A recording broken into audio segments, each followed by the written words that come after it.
En los próximos minutos vamos a hablar con detenimiento de medio ambiente y de economía circular, aquella que apuesta por reducir, reutilizar y reciclar, por imitar al fin y al cabo el ciclo de la vida, el ciclo de la naturaleza.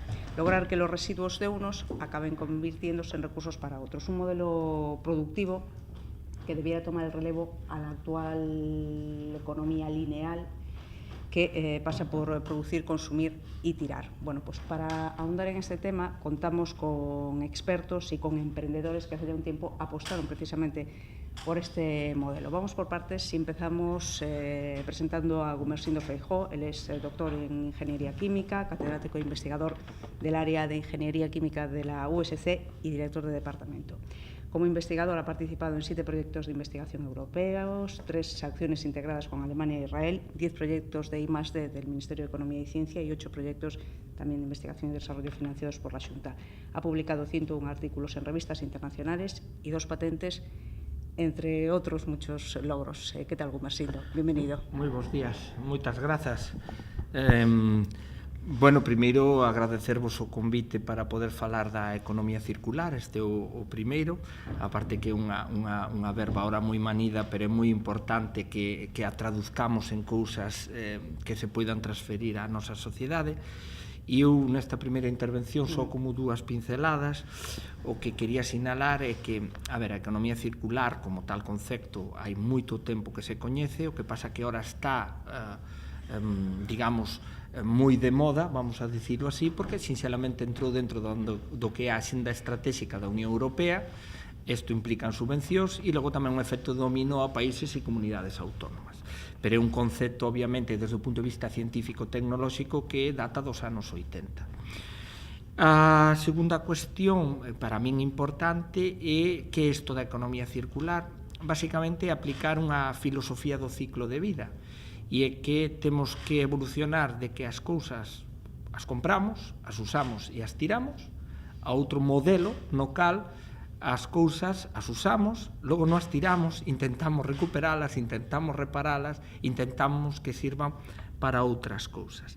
Basicamente é que os materiais e todo o que poñemos en marcha vaya desde o berce hasta o berce. En vez de o berce á cova, entendendo por cova o vertedoiro, pois que vaya do berce ao berce, é dicir, que o teñamos sempre nun ciclo de produción. E isto así nun primeira pinceladas o que me gustaría sinalar sobre a economía circular. Logo podemos entrar máis en deballes. Efectivamente. Bueno, o noso segundo convidado é Alberto Sánchez. Ele é doutor en Enxeñería Ambiental pola Universidade de Santiago, é xerente da Fundación Privada sen ánimo de lucro Fetaqua, e o seu cabalo de batalla, por dicirlo así, en materia de investigación é o ciclo integral da auga, e nomeadamente o desenvolvemento de tecnoloxía e de proxectos innovadores no seu tratamento. ¿Qué tal, Alberto? Benvido. Muy bien, buenos días y por supuesto sumarme al agradecimiento de Sindo para participar en este foro, ¿no? Me sumo también a lo que ha comentado Sindo, ¿no? La economía circular al final es un envoltorio, ¿no? Está muy de moda actualmente, pero ya se viene practicando economía circular desde épocas muy remotas, ¿no? Incluso los romanos aplicaban conceptos de economía circular, que al final a mí me gusta pensar la economía circular como la aplicación del sentido común. Ha sido muy necesario darle ese paquete, ese envoltorio, precisamente para lo que comentaba Sindo, para llegar a influir, ¿no?, en las agendas de política a nivel europeo, que al final son las que posicionan y las que consiguen llegar a través de medios de comunicación, a través de herramientas de financiación, a impulsar realmente la economía circular como creo que se está haciendo, ¿no? Ya saliendo convocatorias específicas, tanto en el ámbito del agua, que es el que más me toca especialmente, como en otros residuos y en otros ámbitos diferentes. Y bueno, todos los eventos, todas las acciones que se desarrollen, como esta que estamos desarrollando hoy, que fomenten principalmente la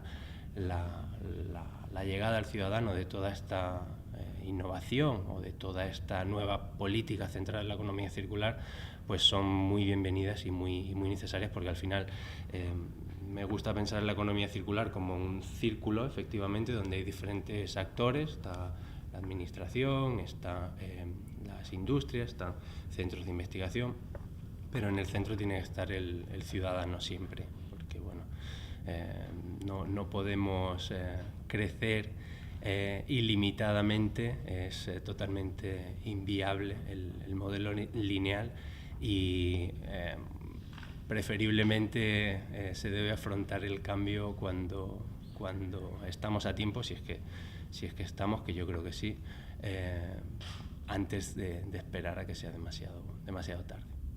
Muchas gracias por esa primera intervención. Presentamos a nuestro siguiente invitado, él es Sergio Quiroga, es ingeniero agrónomo por la Universidad de Morón en Buenos Aires, participante en numerosos cursos y congresos a este y al otro lado del Atlántico, y cabe destacar que entre sus líneas de investigación figura la biogestión sostenible de residuos orgánicos y producción de biofertilizantes, la aplicación de biotecnologías de compostaje, vermicompostaje y metanización, y también la educación ambiental.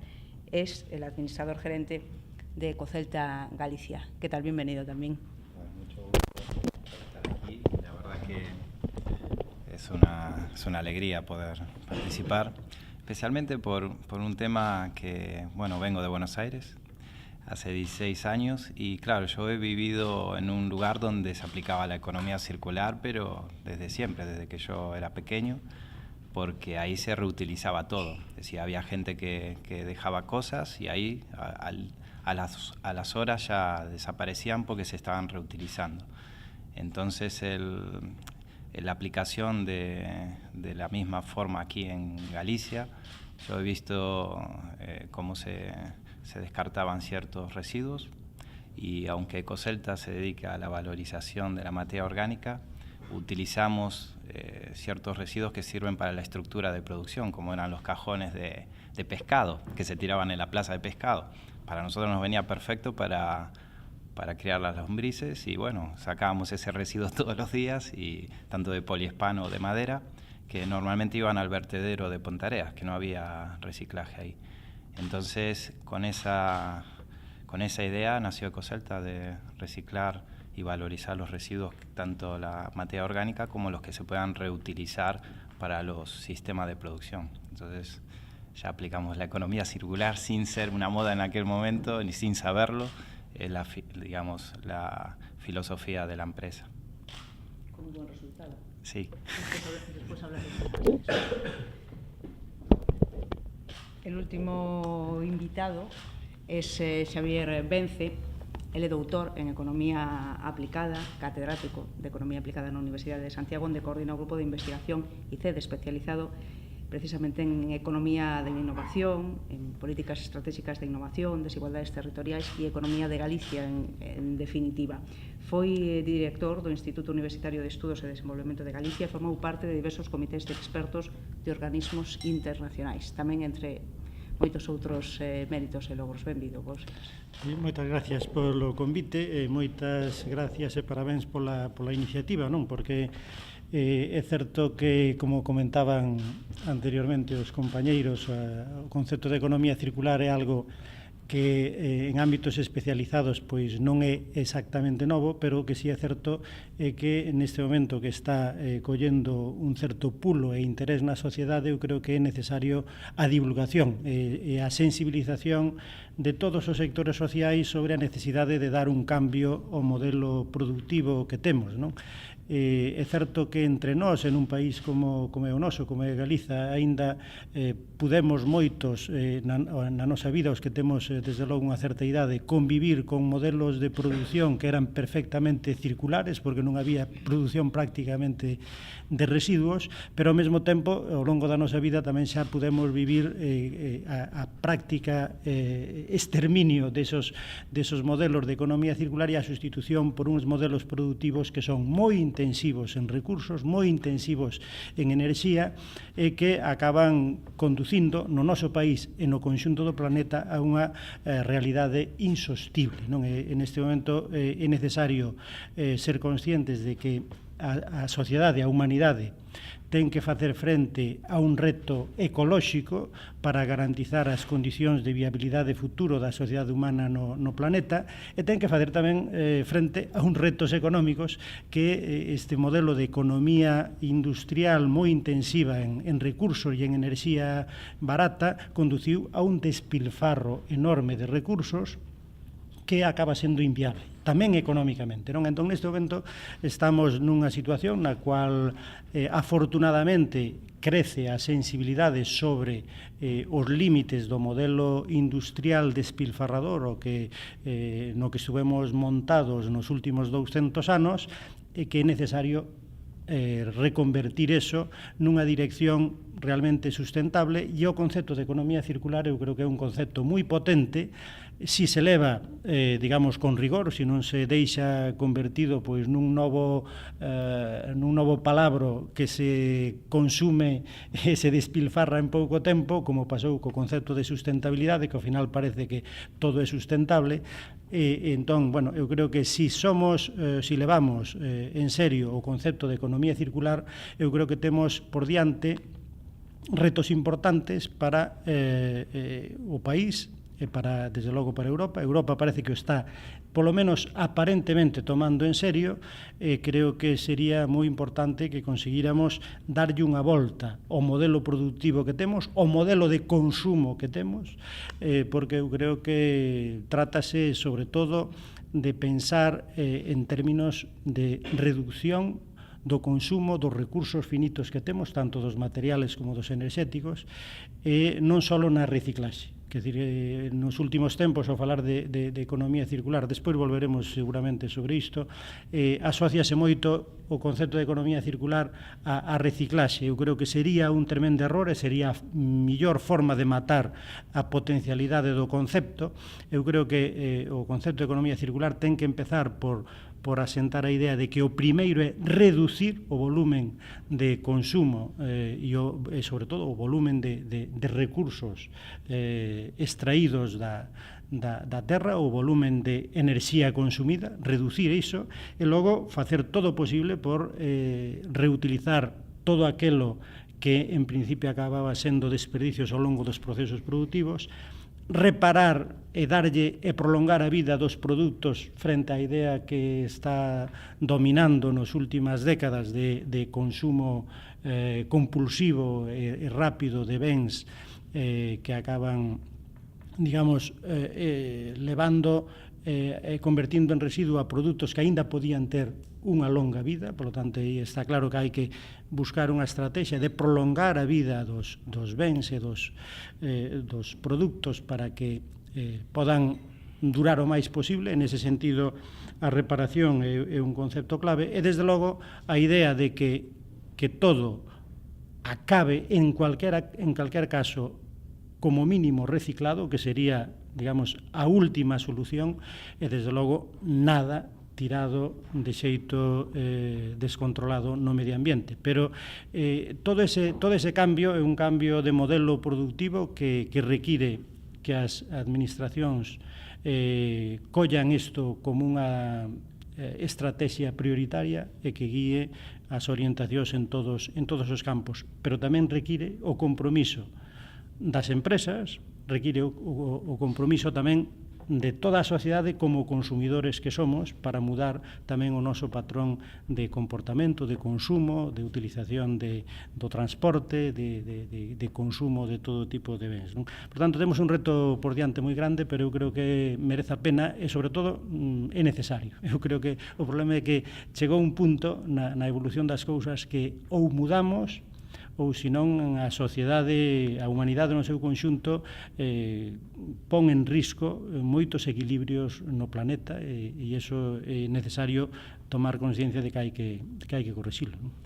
Apuntáronse varias cousas interesantes neste comezo, entre elas que estamos a falar dun termo que non é novo, nin moitísimo menos. De feito, falamos do ciclo da natureza, non? Do ciclo da vida. E quizáis moitos estean preguntando por que e en que momento se deixou de lado este modelo productivo para apostar pola economía lineal.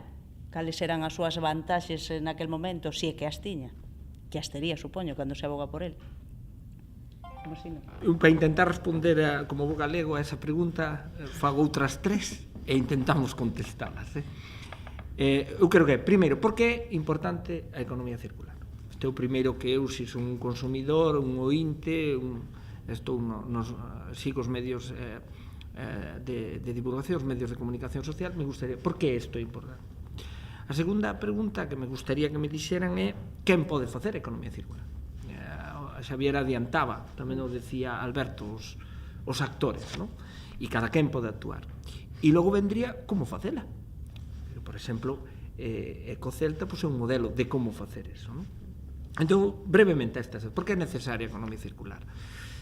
Claramente, e é moi sinxela, os recursos son finitos e, por endo, que temos que aproveitalos o máximo posible. É dicir, o ritmo actual pois o que fai é que necesitemos dentro duns anos 30 planetas para vivir os mesmos que estamos. E 30 planetas non nos vai haber, só temos un. De feito, recentemente escoitei a Stephen Hawking nunhas declaracións dicindo que o futuro da humanidade estaba porque colonizáramos outros planetas. O decía así, francamente, e moita xente digo, pero este que lle pasou? Non, sinceramente dicía, é que a este ritmo ou colonizamos outros sitios ou non sobrevivimos, non? Entón, pero de momento, como só temos un, hai que facelo ben. A segunda é quen pode facer a economía circular? Pois todos os actores involucrados na cadea, cada un co seu papel. Por exemplo, os consumidores, podemos facer economía circular? Claro que podemos facer economía circular. Por exemplo, intentando non botar ao lixo comida que se caducou, porque se caducou foi culpa nosa. Non fixemos unha boa xestión de ter en conta o consumo e o que necesitábamos. Quedounos ali esquecido na nevera e logo tiramos. Bueno, pois eso xa é facer economía circular, que é ser máis consecuentes coas decisións de cada un. E ora como facela? Este era un exemplo. E ven o que antes se adiantaba Caserres, non? Por eso o como facela se lle chama economía circular moitas veces o sistema multi-R, é como facelo, que é rediseñar, reparar, repensar, reciclar, reducir, e en cada unha desas cousas, dende empresas, administracións e nós como individuos, como cidadáns, podemos aplicar na medida. Esa é a idea un pouco do que é a Axenda Estratégica da Unión Europea. Obviamente, cando falamos dun tema de escala, estamos falando de que temos toneladas de un determinado material, obviamente aí ten que ser a nivel de empresas e con axudas da Unión Europea ou de outras administracións, porque é un tema de escala, hai que poñer cartos encima para logo ter o retorno, non? Pero hai outras partes da economía circular que non necesitan tantos cartos e que se pode facer. Entón, eu non sei, eran un pouco esas 3 cuestións de por qué, quen e como que poderíamos ir facendo para un pouco centrar o tema. Isto é o que lanzaba así no foro. A lo que ha comentado, sino que, bueno, probablemente en mi opinión el inicio del modelo lineal pues, tenga mucho que ver con lo que se denomina la revolución industrial, ¿no?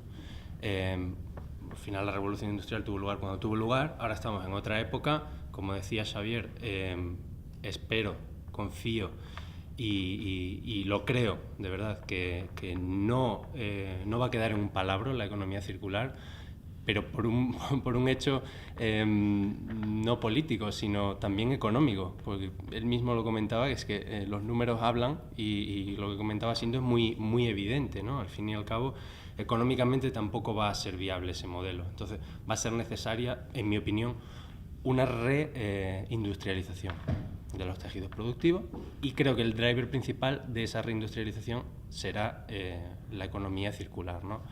Todos los conceptos que comentaba Sindo de las R's, ¿no? El concepto de economía circular, y hablarlo así genéricamente, ¿no? Se puede quedar en algo filosófico, ¿no?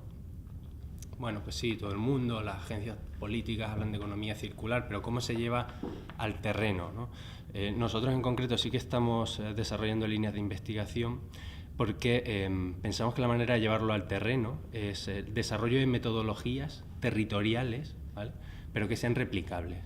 Es decir, nosotros lo que proponemos es, en primer lugar, identificar un entorno, un entorno de estudio, ¿vale?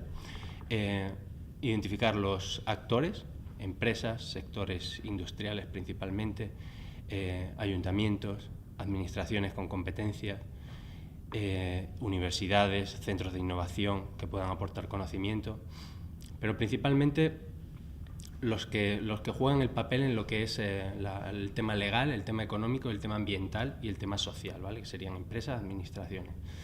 Una vez analizado, identificado ese entorno territorial, lo que proponemos es captar masivamente datos, flujos de energía, materiales y consumo de recursos, ¿vale? Aunque Zetaqua se centra en el agua tiene una visión medioambiental, está linkada con muchas otras recursos naturales, el recurso natural por excelencia, ¿no? El más vital, pero sí que vamos un poquito más allá, ¿no? Lo que comentaba Sergio, por ejemplo, de reutilizar por parte de una industria recursos que son considerados como residuos por parte de otra industria que pueda estar cercana, pues lo puedes saber porque conoces o eres amigo de esa industria, pero si nadie te da una herramienta que te permita estudiar esos flujos a nivel local, a nivel territorial, pues no vas a poder aplicarlo en realidad, ¿no? Entonces lo que nosotros proponemos es analizar todos esos flujos con esos tres componentes y estamos en vía de desarrollar una metodología que lo que te propone son estrategias, ¿vale? De circularidad de una determinada región, porque al final no es sostenible coger residuos de Galicia y transportarlos 100 kilómetros probablemente por carretera para que se usen en otro sitio, ¿no? Entonces hay que tener en cuenta también una visión local del problema, ¿no? Y creo que ahí es donde está realmente el reto, ¿no? En conseguir desarrollar metodologías que sean aplicables para que las industrias y las administraciones vean que es posible la aplicación con hechos concretos, con estrategias concretas que fomenten ese paso hacia la economía circular. Y doy un dato, como comentaba anteriormente, la Unión Europea cifra en 600.000 millones de euros el potencial ahorro económico en euros derivado del cambio de modelo, solamente para el tejido productivo, sin tener en cuenta impactos ambientales y sociales. Una traslación burda de este número a Galicia supondría en torno a 2.000 millones de euros, que son algo más de 3 puntos del PIB anual de la comunidad. O sea, yo creo que esto solamente teniendo en cuenta motivos económicos, ¿no? Yo creo que realmente si se consigue mediante la demostración de alguna de estas estrategias en el terreno y mediante la difusión y la divulgación de esta demostración, ir sumando actores clave a todo el entramado que espero que se impulse y que se empiece a formar de aquí a los próximos meses y años, creo que realmente es algo viable y creo que es algo factible, que no quede simplemente en un concepto manido como el de la sostenibilidad, que efectivamente, si te pones a buscar vueltas, pues todo lo que hace en esta vida es casi sostenible. En la comarca del Condado, donde está Ecocelta, había el modelo lineal de producción de basura orgánica y relleno en un vertedero. Entonces, sí que se analizan los ciclos del nitrógeno, del carbono, pero justamente el residuo era acumulado. Entonces era una oportunidad de demostrar que un modelo de reciclaje orgánico comarcal es aplicable, como dijo Alberto. Es decir, cada comarca o cada ayuntamiento grande debería reciclar su propia basura orgánica y si no, trasladarla.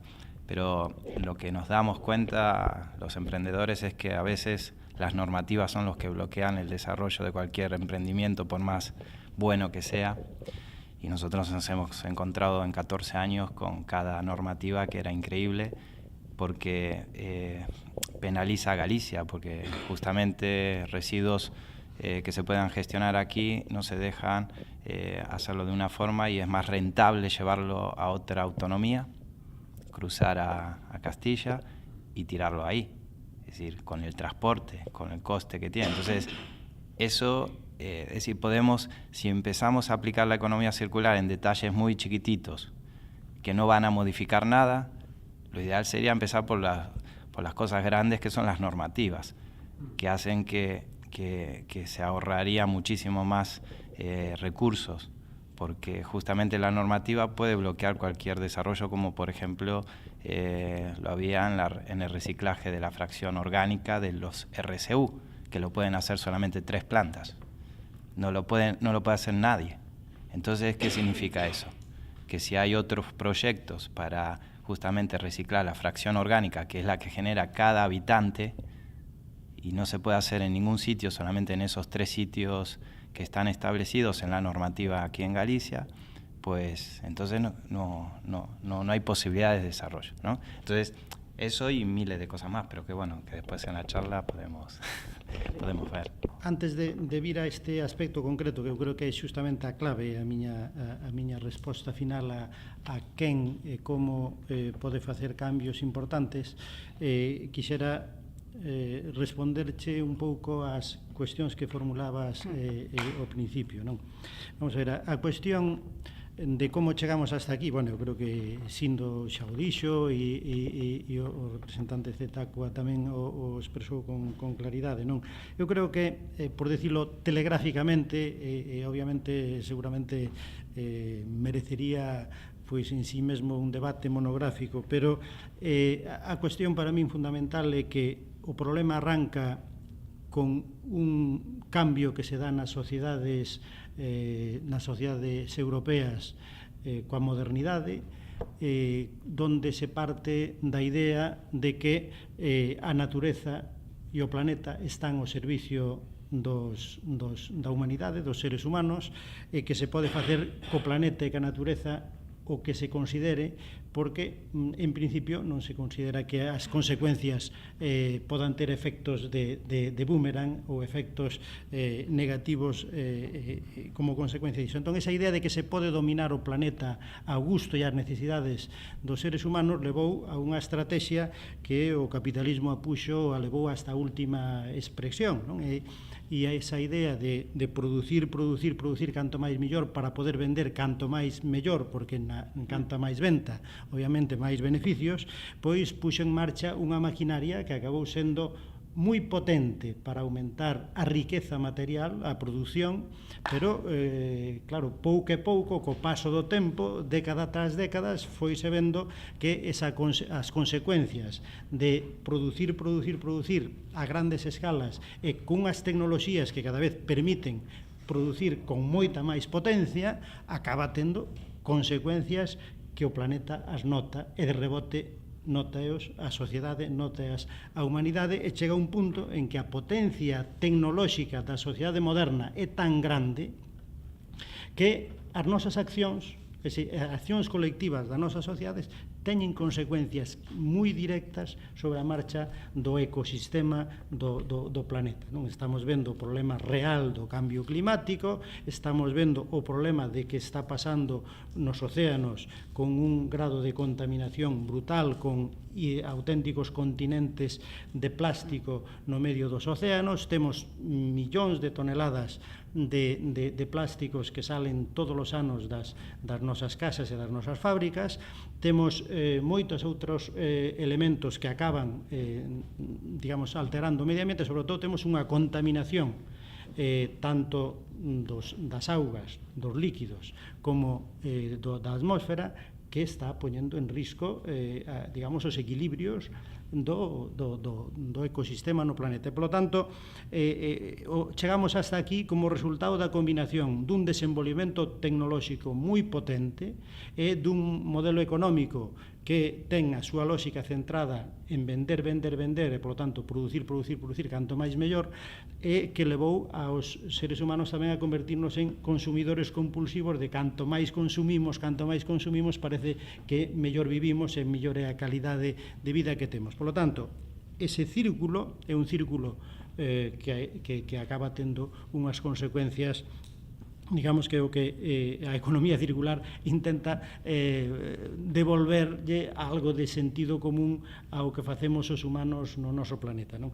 E é que ese círculo é explosivo e é insostible ecolóxicamente e ao final é insostible económicamente tamén porque, como decíamos, como estamos consumindo de forma desaforada recursos que son finitos, tanto enerxéticos, sabemos o que pode pasar coas enerxías fósiles, non co petróleo, pero tamén hai minerales e metales que son finitos no planeta, non hai reservas infinitas de todo tipo de minerales, non? Por lo tanto, eso ten un límite natural, pero na medida en que se acerca a un límite natural, o económico tamén, porque se disparan os costes.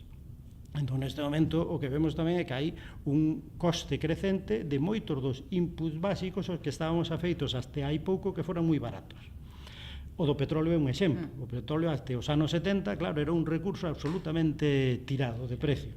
E entón non pasaba nada por consumir, quer dizer, as sociedades non se plantexaban o problema de que pasa por consumir moito petróleo, pero chega un momento en que vamos vendo que eso se esgota e entón os prezos e os costes vanse disparando e eso obliga a repensar as cousas e se se pensa máis en conxunto desde un punto de vista de ecosistema, pois con máis motivo, non? Por lo tanto, eu creo que temos un modelo industrial basado nunha lógica económica que é a do capitalismo que conduce a un estrago de recursos a unha velocidade que o planeta non pode soportar e que a economía, ao final, mesmo en base a ese modelo, tampouco non funciona e as crises que temos teñen que ver moito con esa cuestión. O feito de que teñamos unha crise industrial ten moito que ver co cambio nos prezos relativos dos factores e o encarecimento de moitas materias primas, non? Por lo tanto, temos que mudar. Hai que mudar iso. A cuestión é como e quen. E entón aí está a cuestión. Eu creo que hai moitas iniciativas que se poden adoptar a nivel micro de cambios para ser máis eficientes no uso dos recursos, para reaproveitar residuos, para, digamos, convertir en bens útiles por moitas cousas que hoxe se están desperdiciando, etc. E iso forma parte da economía circular e iso dá lugar a que haxa moitas iniciativas de empresas como Ecocelta, pero como hai outras moitas empresas que van buscando o seu nicho de negocio facendo circularidade, facendo unha mellor xestión dos recursos ou simplemente aproveitando o que hoxe son residuos para convertilos en recursos, e aí hai un campo. Que ocorre? Cal é o meu diagnóstico? É que ese campo, se non mudamos outras cousas, ten un recorrido limitado. Entón, para que non quedemos en experiencias micro, en experiencias singulares de empresarios innovadores e de empresas que teñen unha iniciativa nesta dirección, creo que temos que pensar nun cambio máis global. E o cambio máis global temos que facelo en conxunto. E facelo en conxunto quere dicir que o ten que facer os gobernos. Ten que haber un cambio, como moi ben decía Sergio, do marco legislativo para que o que hoxe se está favorecendo e fomentando que un consumo fácil e barato, non penalizado de recursos, pois se mude, que sexa máis interesante aproveitar ben os recursos que estragar recursos, que non sexa rentable económicamente producir moitos residuos, que quen produza moitos residuos teña que pagar por eles, etcétera, etcétera. Entón, iso implica cambiar normas, cambiar regulacións, e iso hai que cambiarlo, incluso eu diría que non só nun país, sino nun conxunto de países. Desde logo ten que ser algo no cual o conxunto dos países desenvolvidos polo menos vayamos na mesma dirección, porque senón eso produciría seguramente a corto plazo unha situación de penalización de aqueles que foran máis responsables, non?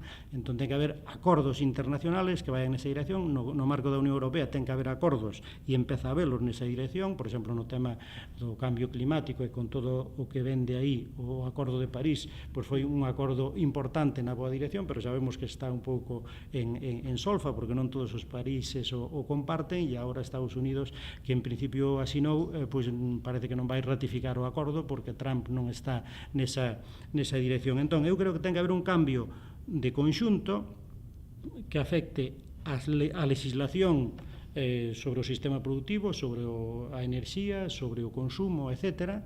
E ten que haber un cambio en moitas outras cousas, por exemplo, na fiscalidade. Preguntabas o tema da fiscalidade. Claro, é que nós temos hoxe, ás veces a xente non se dá conta, pero temos un sistema fiscal que o que penaliza fundamentalmente é o traballo.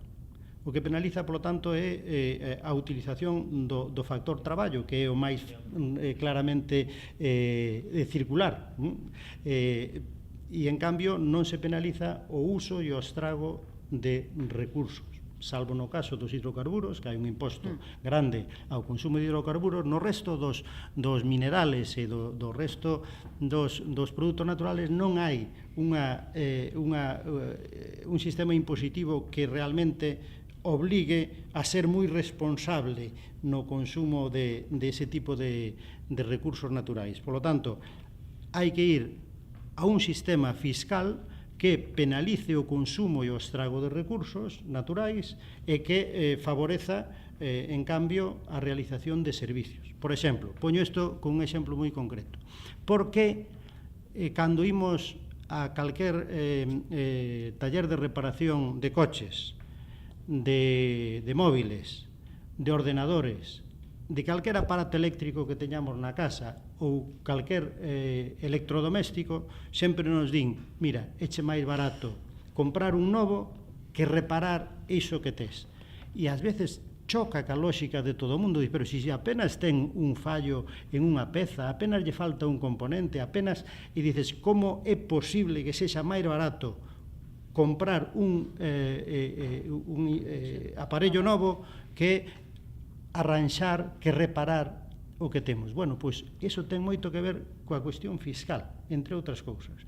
Ten que ver con iso porque a reparación é intensiva en mão de obra. Os servicios de reparación require normalmente un traballo manual dos operarios durante X tempo nunha reparación. A produción do produto orixinal faise de xeito tan automatizado que o uso de mão de obra é moi reducido e como polas materias primas se paga pouco, pois resulta que a produción do produto novo, orixinal, é máis barato que reparalo, efectivamente. Esta estrategia das empresas que queren mellor vender que produtos novos, porque é o seu objetivo, que se reparen os seus produtos. Por lo tanto, sabemos que estamos poñendo fora de circulación, fora de uso, moitos produtos que podían ter perfectamente unha vida moito máis longa, 2 ou 3 vidas máis das que realmente teñen.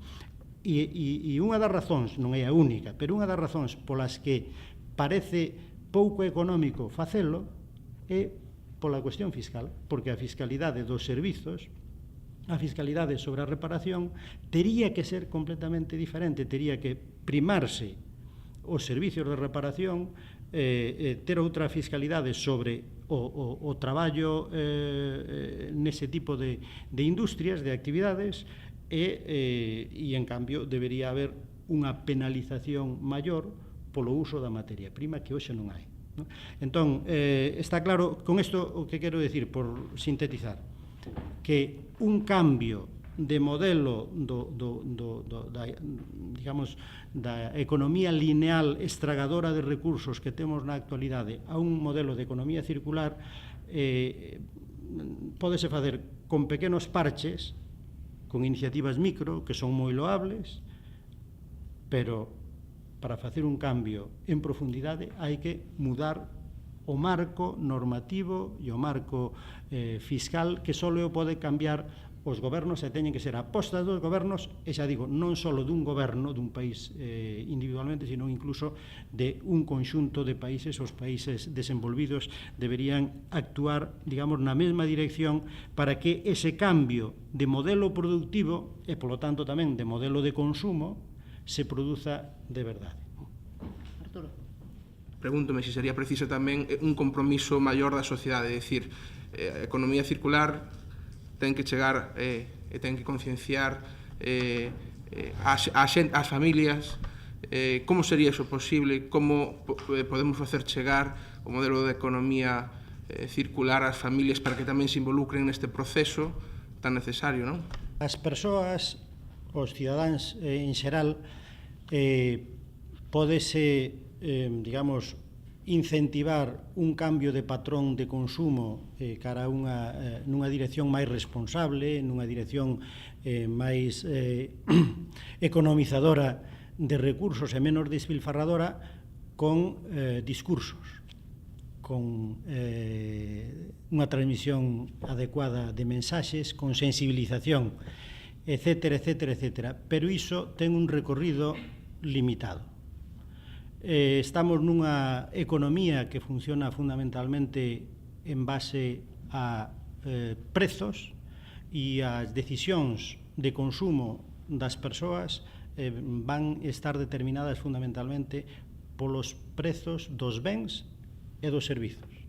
Por lo tanto, se queremos que haxa cambios no patrón de consumo de verdade das persoas, da sociedade no seu conxunto, ten que haber un cambio nos prezos relativos das cousas. E pretender cambiálo solo con prédica, eu creo que non chega. Eso está ben, creo que temos efectivamente que sensibilizar a sociedade sobre os problemas medioambientais que hai, sobre a necesidade de cambiar o patrón de consumo, porque eso se debe traducir tamén nas súas apostas políticas, porque eso debe traducirse en que os cidadáns exixan dos seus representantes políticos estrategias serias na dirección da sustentabilidade da economía e do planeta, e eso, por lo tanto, hai que conseguir que a xente meta esos parámetros a hora de tomar as súas decisións, non só de comportamento individual no consumo, sino tamén nas súas escolla de opcións políticas.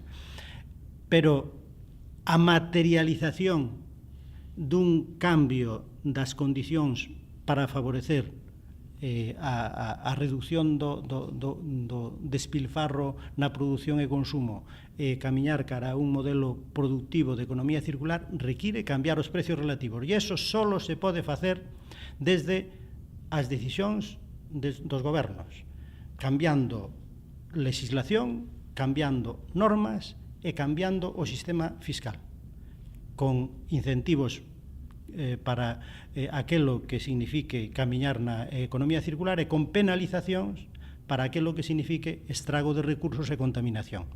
E iso é, digamos, a vía de fondo. O resto, é dicir, trasladar a responsabilidade das decisións colectivas que deberían tomar os gobernos aos individuos, as persoas individualmente consideradas, eu creo que é un acto de escapismo, é un acto no fondo de irresponsabilidade. As persoas toman as decisións no marco de xogo que temos para o conxunto, igual que cando as persoas van comprar a un súper, lóxicamente poden ter en conta se lle informan adecuadamente, se houbera unha información transparente e clara, poden escoller aqueles produtos que son máis respetuosos co medio ambiente, poden ter eso en conta, pero se eso é máis caro que outro tipo de produto, ten por seguro que é moi difícil avanzar. Igual que ocurre cando somos conscientes de que os produtos, por exemplo, o leite, de mellor calidade é mellor, pero costa máis.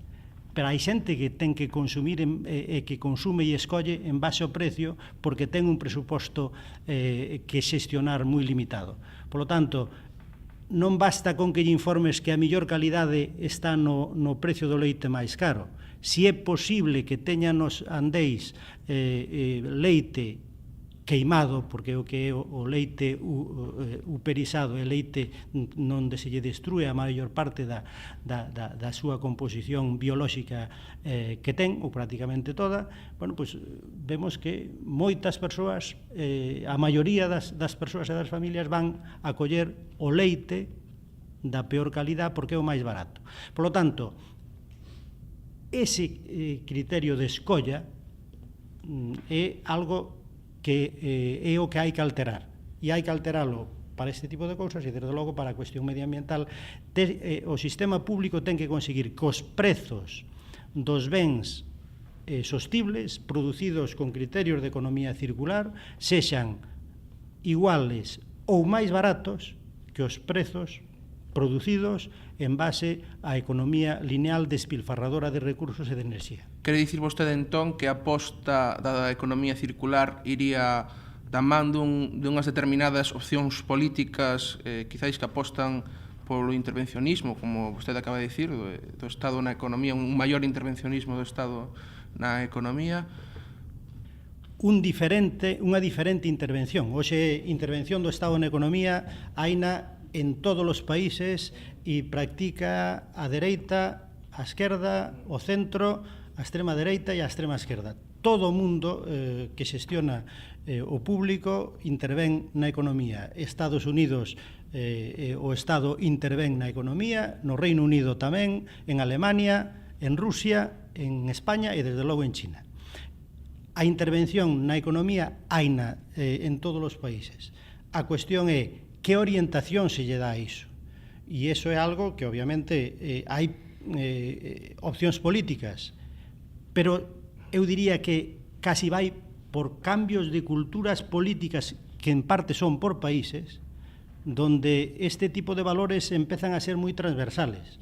Quer dicir, hoxe en Alemania, por exemplo, hai unha sensibilidade para camiñar cara a economía circular que está moi transversalizada nas opcións políticas. Non é só unha cuestión dos verdes alemáns, non é só unha cuestión na que ao mellor a esquerda alemana sexa máis sensible, que é certo, pero a dereita alemana ten moi claro tamén que a economía circular é o futuro. O que ocorre, por exemplo, noutros países é que non chegamos a ese grado de maduración, non chegamos a ese grado de integración desas prioridades de cambio de modelo productivo con ese grado de consecuencia, non? Entón, eu creo que non é cuestión de máis intervencionismo, senón de diferente forma de intervir e tendo claro cal é o obxectivo. Se o obxectivo é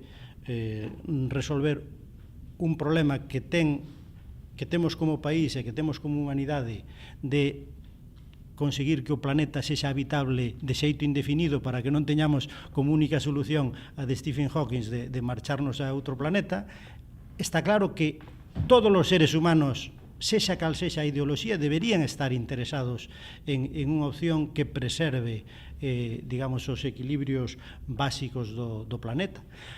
E, polo tanto, eso eu creo que é, digamos, o que debería facer que a intervención do sector público sexa nesta dirección. Non é necesariamente maior, senón é cambiar digamos, de prioridades.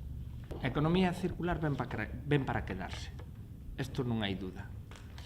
Porque ten dúas forzas impulsoras fantásticas, que son: está demostrado que tú, se faz economía circular, o impacto global, sumando todos os eslabóns da cadea, toda a perspectiva, é menor que no outro modelo. E segundo, se o faz correctamente, os costes son menores. A forza imparable. Onde vai estar a diferencia? A velocidade. A velocidade coa cal cada territorio se meta nesa axenda. Isto é a clave para mí. É dicir, isto vai a quedarse porque é imparable. E isto nos supermercados cada vez máis, os temas de marketing, non hai dúbida. A min a diferencia vai estar a velocidade. Quen influye na velocidade? Na velocidade temos o paso normal, somos os cidadáns, que cada vez, e é verdade, estamos máis concienciados. Moitas veces, obviamente, un cidadán dos países do norte de Europa, ao mellor está moito máis concienciado, non tanto máis que nós. Enquisas dicen que ao mellor estamos falando de que a hora de comprar, o decía antes Xavier, a hora de comprar unha persona o primeiro que mira é o coste, pero o segundo que mira é a importancia sobre o medio ambiente. Isto, hai anos, nun consumidor español non era significativo e ahora mesmo os últimos estudos de Fundación Entorno, etc., sitúan que un 45% dos consumidores españoles, eso xa é unha variable. Non estamos ao nivel do 70-80 que pode estar nos países, pero tampouco pensemos que nós esa variable non a temos. Donde está a velocidade para meter a velocidade de crucero rápido? Evidentemente ten que estar nas normativas. Non hai volta de folla, porque é a que pode ter un gran impacto. Se ora eso veu a Unión Europea e por eso puxo a súa axenda estratégica. E iso que son os gobernos da Unión Europea, dicen, oye, está claro, temos que promocionar isto e entón largamos isto. Claro, ora temos que trasladalo a nós, como decía antes a palabra territorio, non? Claro, todavía no Estado español, pois o concepto de economía circular está, vou utilizar unha palabra, nun estado magmático. Ainda non consolidou, está un magma, non? Eu creo que pode ser un símil. Pois hai moitas ideas, burbulla, pero faltanos a consolidación. E se logo falamos de comunidades autónomas, en algunhas nin hai magma todavía, están por crear. Nun estado magmático máis desenvolvido a día de hoxe, hai que sinalalo, e así é o País Vasco e Cataluña. Eso é verdade. Xa teñen axendas propias. Digamos, sería o primer pelotón. Por qué? Porque están intentando consolidar, porque tú en todos esos eixos intentas logo dar esa forza impulsora. Como? Actuando sobre os actores, promocionando as empresas, promocionando, o que decía antes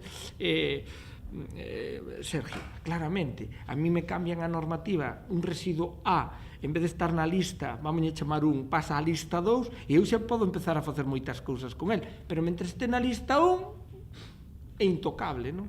Non digo isto, a ver, para o público en xeral, para poñelo, logo podríamos precisar normativa, pero eu creo que se nos escaparía, non?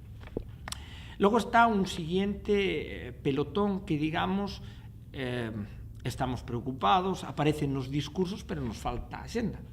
É dicir, Galicia non ten unha axenda estratégica de economía circular, non a temos. Pero si hai actores dentro de Galicia, entendendo por Galicia todos nós, que si estamos ou temos capacidade para facendo un pequeno impulso cuajar ese mapa. E hai outras comunidades no Estado español que todavía dicen que é iso da economía circular. Afortunadamente, nós aí non estamos, pero nós o que temos que ver é como os fan outros sitios para coller velocidade. Porque, ao final, todo isto vai a ser unha oportunidade. E as oportunidades, creo que hai que collelas. Veñen ben e podemos estar. Temos a capacidade científico-tecnolóxica para poder consolidar eso? Sí. Temos a capacidade do emprendemento e as empresas están conscientes da economía circular unha oportunidade? En Galicia? Sí. Os cidadáns galegos, a economía circular non é extraña? Que nos vai ser extraña? Eu sempre digo así un pouco en broma, que digo, cando pensaron na economía circular en Europa, deberon pensar nun galego, porque nós o que é aproveitar todas as cousas ou temos claro, forma parte do noso ADN. Ao mellor outras sociedades non, pero nós sí que temos esa de aproveitar. E eu creo que todos nós ahora mesmo estamos pensando nas nosas aboas. Que facían as nosas aboas? Non tires eso, aproveita eso. E claro, ahora, claro, se os poñemos nos trates, falamos de coaching, podemos poñer networking e tal, pero a miña aboa non utilizaba as palabras, pero eran cho mismo. Non tires, aproveita, pensa antes de facer as cousas, repara se podes. O sea, está no ADN. O que pasa que ahora, todo eso que o temos, nos falta consolidar. E non temos. Primeiro, necesitamos a curto prazo. É dicir, antes dun ano, Galicia debería ter unha axenda estratégica da economía circular.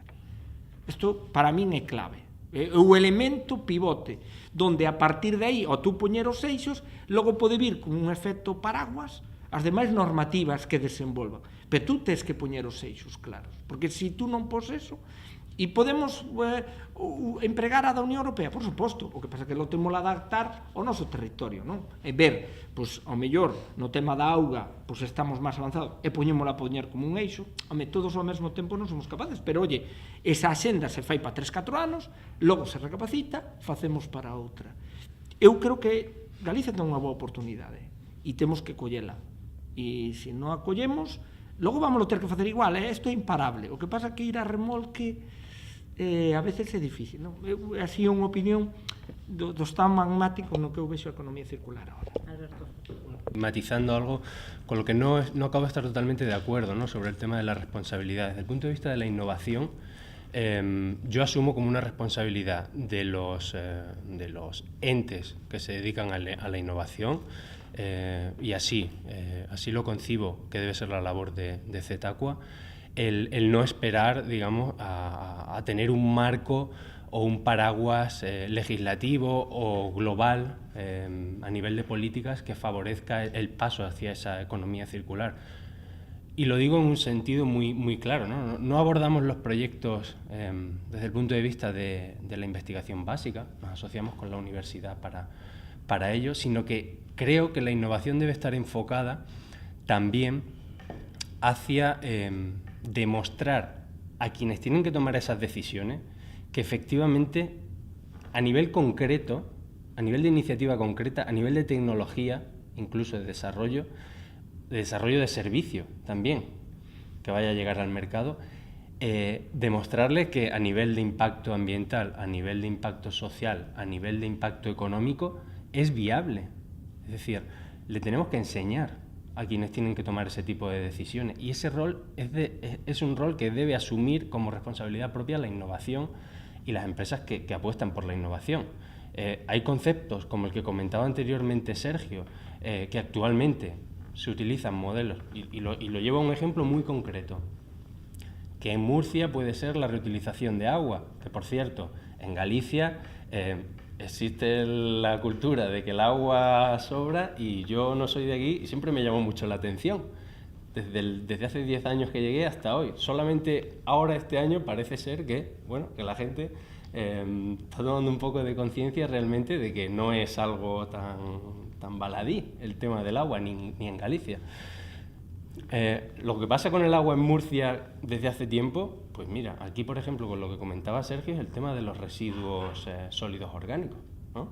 Se emplea un modelo de llevar ese residuo, en concreto fangos de depuradora, ¿no?, que puede ser un poco lo que nos toca más a nosotros por actividad, hacia otros territorios en camiones, cuando ya tecnológicamente hay desarrollos que a ti te permiten coger ese residuo, que ya es una palabra equivocada, para mí es una materia prima, y en las propias instalaciones conseguir sacarle toda la energía, revalorización material, o sea, nutrientes, bioplásticos, que son plásticos de origen no petroquímico, con las mismas propiedades, pero que se biodegradan.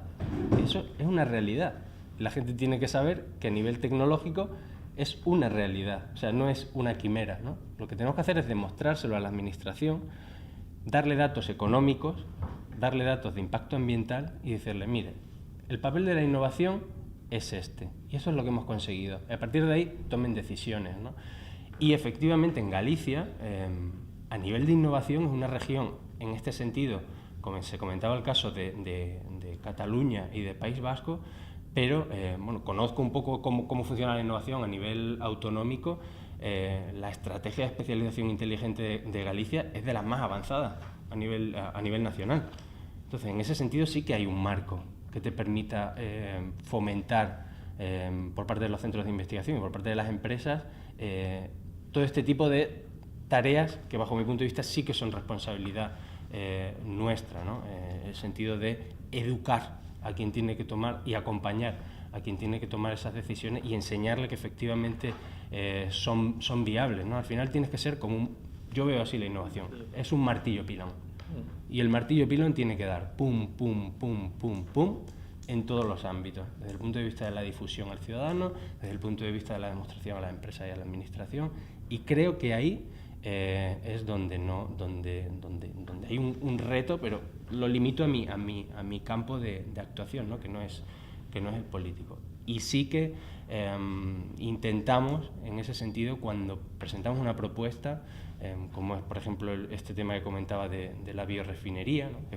que es pasar a considerar la EDAR, la depuradora, no una caja negra donde va material sucia, sino como una auténtica industria del futuro donde tienes unas materias primas que son agua residual o fangos, y obtienes otras materias primas que puedan ser valorizables, ¿no?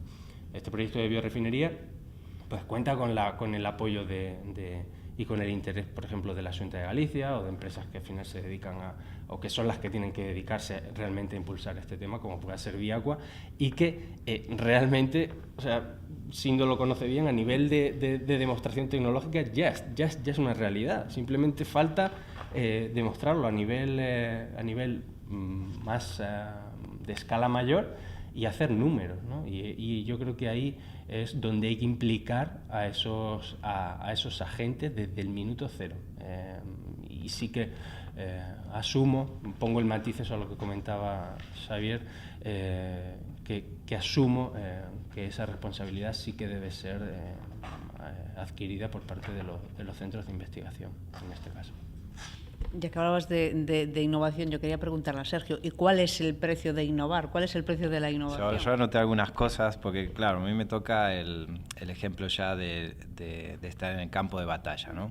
Si nosotros somos los que tenemos que generar empleo, pagar justamente hoy, fin de mes, nos caen todas las cosas y luchar para que la empresa día a día pueda salir adelante, ¿no? Entonces hay un concepto económico, obviamente, de viabilidad que tenemos que mantener en la empresa y hay muchas ideas y ganas de hacer cosas buenas, pero si no son viables, al final terminás en un camino sin salida y te hundís económicamente y con todo el equipo.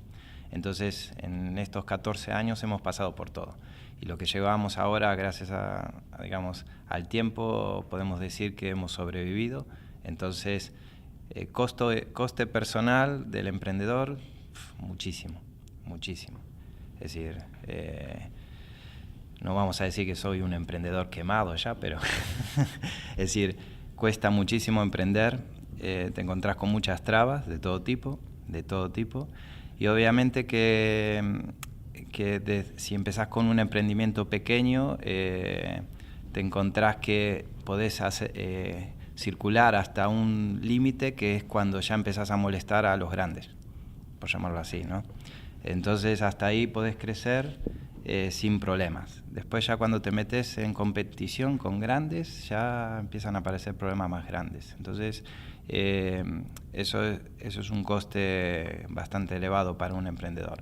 Pero tenemos la ventaja de ser muy flexibles, ¿sí? Muy flexibles. Un día podemos decir, llevamos adelante este trabajo y al día siguiente podemos cambiar sin perder el funcionamiento. Entonces eso nos permitió, por ejemplo, ahora ya abordar temas como las algas, como la concha de mejillón, todo el sector vitivinícola, de purines. Entonces todos los problemas que estén alrededor de tu área de influencia pueden ser oportunidades que, claro, lo pueden hacer la flexibilidad que te da ese cambio de rumbo, ¿no? Y un tema importante en lo que es la economía circular, lo que nos preocupa a los emprendedores es que la economía circular lo hagan, digamos, las normativas, los que hicieron la economía lineal.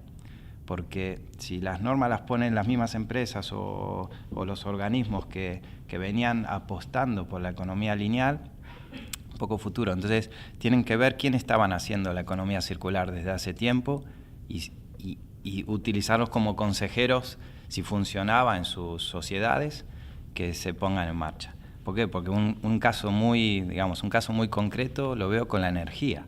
Es decir, la energía para Ecocelta, es decir, para nuestra empresa, es uno de los costes que más tenemos.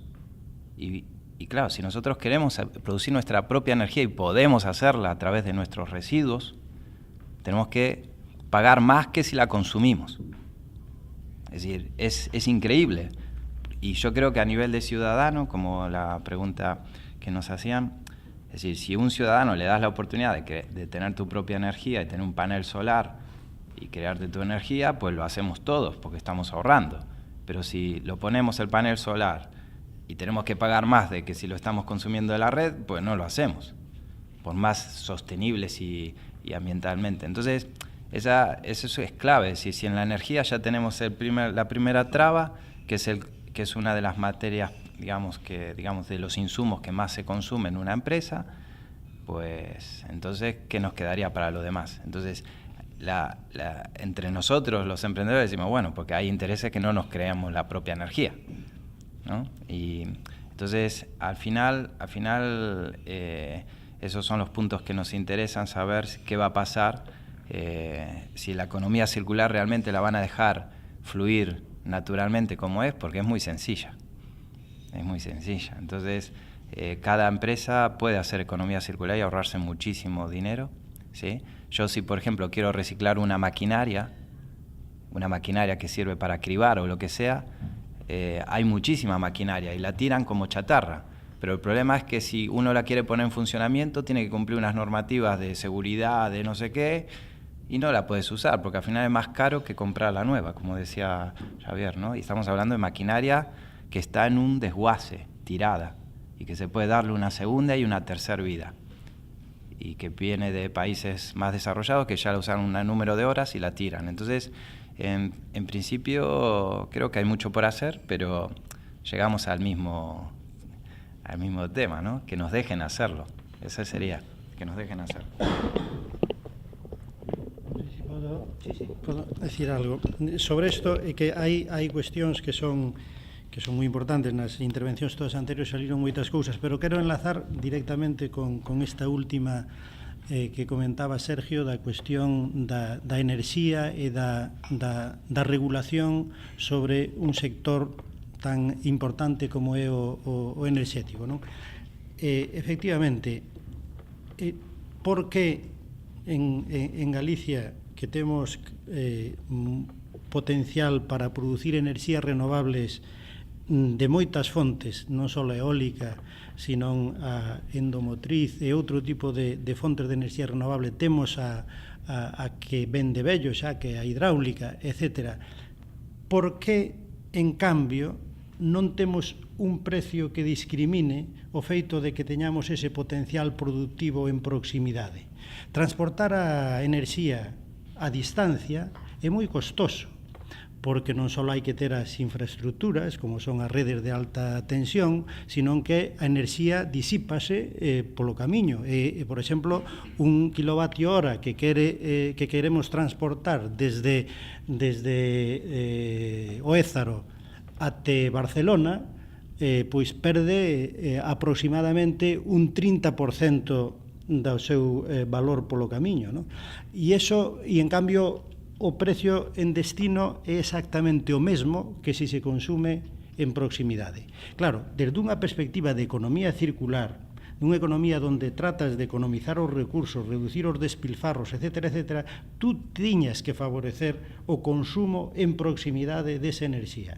Entón, que ocorre? Que temos unha regulación do sector enerxético feita polo goberno central a medida do lobby das empresas eléctricas en España, que queren dominar o mercado absolutamente e ter unha tarifa común única para todo o Estado, con un sistema que xestionan eles centralmente, etc. E que, obviamente, lle resulta moi beneficioso a ese pequeno grupo de grandísimas empresas eléctricas. Si pensáramos en clave de economía circular, tiñamos que estar favorecendo o autoconsumo de enerxía, tiñamos que estar favorecendo que cantas máis empresas en Galicia puderan ter o seu propio aeroxenerador, mellor. Cantas máis empresas en Galicia puderan consumir a enerxía que producen cos seus propios residuos, mellor.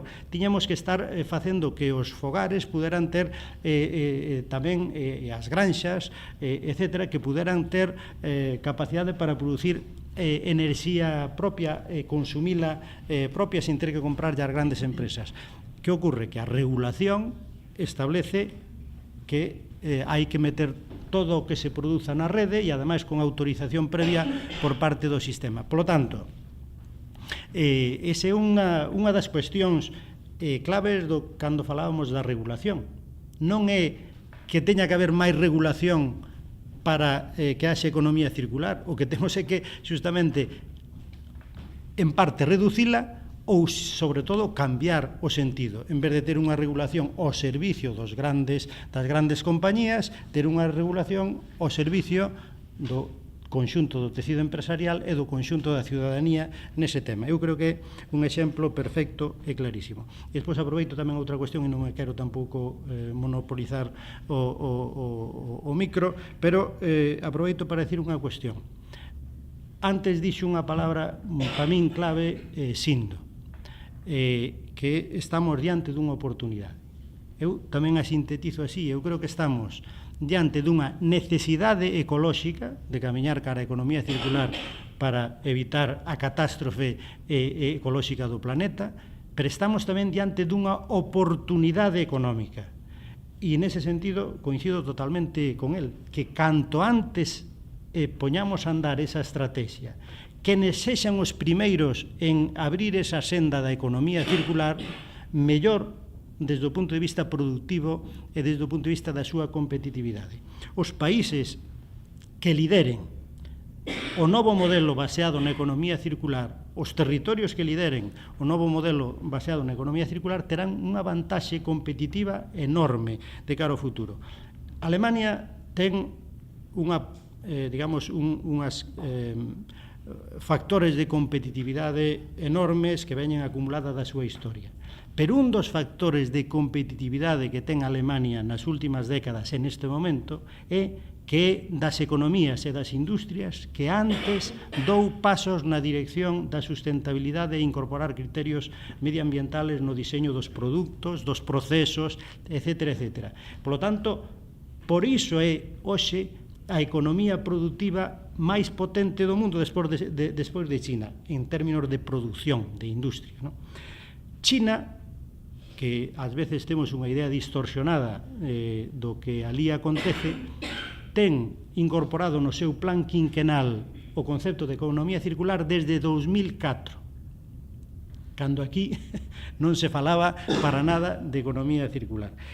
E ademais de cometer moitas atrocidades medioambientales que as cometen en determinadas áreas e en determinadas actividades, tamén é certo que ten claro que tanto desde o punto de vista da investigación, como da innovación, como da estrategia empresarial, quere ir na dirección e ter un pé metido desde o inicio na economía circular.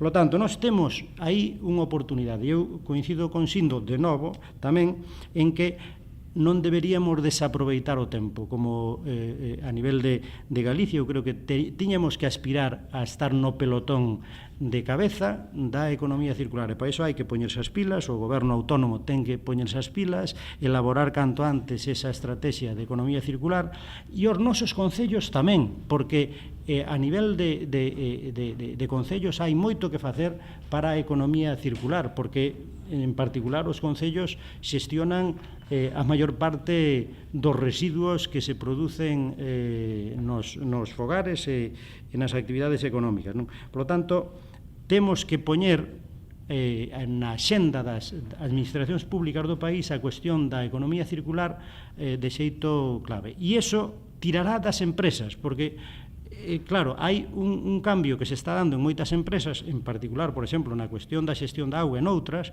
que responde á iniciativa innovadora das empresas, pero tamén as demandas e a regulación que foi establecendo o sector público nos últimos anos en términos cada vez máis exixentes en canto á depuración de augas, a determinadas condicións de cousas, etc. Entón, a compra pública, as compras públicas con criterios medioambientales, a regulación pública, etc., é algo que vai marcando camiño e debería ir tirando e axudando a que as empresas vayan incorporando eso no seu modelo productivo. E a tecnoloxía, claro que para moitas cousas xa existen. E no que non existe temos que orientar a investigación e a innovación nunha dirección de circularidade. Eu creo que hoxe hai nas universidades e nos centros tecnolóxicos moitos equipos que teñen coñecimento, que teñen tecnoloxía aplicable con esta nova filosofía, e o que temos que facer é que poda eso difundirse rapidamente, aplicarse na produción. E, sobre todo, o que hai que facer, polo tanto, tamén é reforzar esos grupos, esos equipos que teñen capacidade para innovar na dirección da economía circular, para que teñan tamén máis medios para poder ir máis rápido. E iso eu creo que é algo no cal tamén depende do sector público, que é o que pon recursos para I+D e en parte para a innovación, non? Entón, a cuestión é que todo isto que xa digo, estánse dando pasos, hai moitas posibilidades, hai unhas oportunidades enormes e hai, digamos, potencial aí para aproveitar. O que require é que haxa alguén que o dinamice. En ese sentido, o maior dinamizador é polo potencial, por os recursos que manexa, porque marca o rumbo, é o sector público. Todo o sector público. Bruselas, Goberno Central, Comunidade Autónoma e Concellos.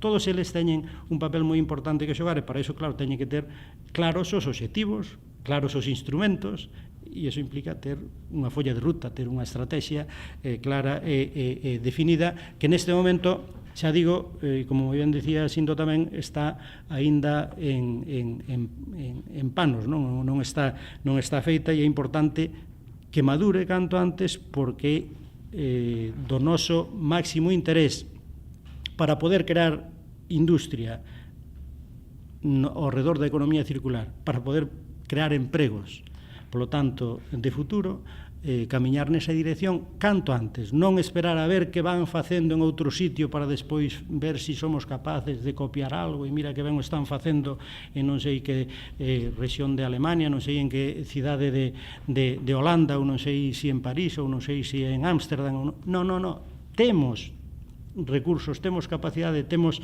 intelixencia, temos coñecimento, tomemos a iniciativa, poñamos a andar as cousas sabendo que, sin duda, o futuro está por aí. O futuro está, desde logo, na economía circular e non na economía estragadora de recursos e de enerxía, non? Como Sindo, e que poden facer pola economía circular institucións como, por exemplo, a Universidade de Santiago? Pois a Universidade de Santiago pode actuar nos 3 pilares que debe facer unha universidade. Formar, é clave, ten que formar. E cando digo formar non é só nos contidos, vamos a poñer enxeñerís no caso que me toca a min, formar tamén é a ética profesional, formar é dar ideas, creatividade, desenvolver as competencias transversales, tanto en grado, en máster, como en doutoramento. Este é un dos pilares que ten que facer a universidade. O outro, investigar, aumentar o coñecemento. E o outro pilar fundamental, que además está moi enlazado, porque túa investigación lévala á formación, sin investigación, porque senón te quedarías obsoleto. E o tercer pilar é transferir o coñecemento, e iso é colaborar co tecido empresarial. Obviamente, hai que ter diferentes escalas na investigación, é dicir, intentas 10 cousas, ao mellor un está nun estado máis latente e necesita máis tempo, pero se tú tes as dúas curvas ben acopladas, tamén tes outra tecnoloxía que empezaches antes e a que podes transferir. O sea, a universidade ten que xogar os 3 papéis: formar, investigar e transferir. As universidades mellores son aquelas que teñen un equilibrio perfecto entre os 3 sistemas. Se tú estás moi volcado só nun desos, tes un problema. As mellores son as que teñen os 3 elementos. Eu que diría, modestamente, que intentamos facer nós, e cando digo nós é enxeñería química dentro dun elemento máis da universidade, pois intentar buscar o equilibrio entre as 3 cousas e traballar nos diversos temas. E en isto da economía circular, pois levamos, é dicir, coa denominación de economía circular de moda de agora, pero, como decía Sergio antes, este concepto e esta forma de traballar xo levamos dende hai tempo. E a túa pregunta concreta, esta sería a miña resposta. Que podemos facer? Pois eu seguir facendo o que fago nos 3 ámbitos e o mellor posible. Bueno, queda claro que isto é o traballo de todos, non? Dos gobernos, das institucións, dos cidadáns e tamén das empresas. E, como se apuntaba tamén antes, é moi importante a colaboración entre empresas. De eso Cetaqua sabe moito, non? Que foi quen de aunar a colaboración do sector público, do sector privado e do sector científico, non? Precisamente nosotros lo que tenemos que hacer es intentar catalizar lo que comentaba Sindo, la transferencia entre la generación del conocimiento y que ese conocimiento realmente llegue a implementarse. Porque lo que comenta Sindo es totalmente cierto, ¿no? Al final, la investigación básica es realizada y hay una materia gris muy buena, bajo mi punto de vista, y en lo que conozco, que es más el ámbito agua, medio ambiente, en Galicia, se desarrollan determinadas investigaciones, de las cuales algunas pues tienen aplicabilidad, tienen interés o tienen un impacto que el mercado es lo que necesita en ese momento. Ahora, pues, preferentemente alineado con eso que comentábamos de la circularidad en ámbitos económicos y también ambientales.